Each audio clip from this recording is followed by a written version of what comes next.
Good evening mga boss. Overtime tayo ngayon. Time check 7:30 PM.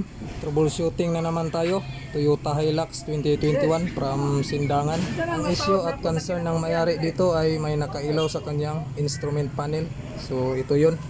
Parking assist malfunction.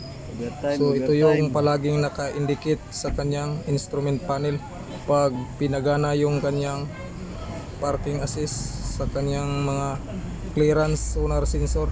Kasama natin dito yung mga team Nakmar boys. So teamwork tayo dito kasi nakisuyo yung may-ari, kaya tinulungan na lang natin para makauwi din sila.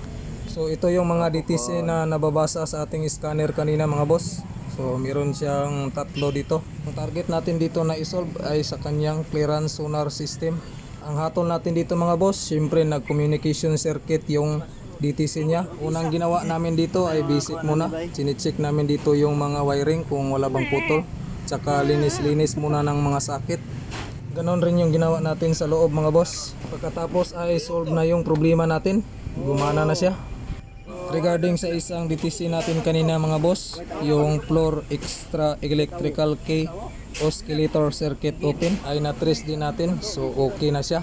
Hindi lang naisaksak yung sakit niya kaya nagka-circuit open. Siguro ay yung unang nagbaklas ng dashboard dati at nalimutan lang na isalpak.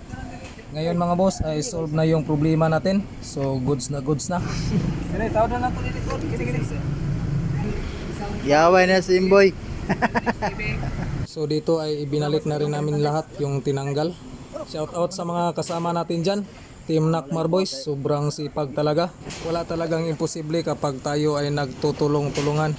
Goods na goods, Team Nakmar boys. Job well done. Maraming salamat sa tiwala, ma'am and sir customer.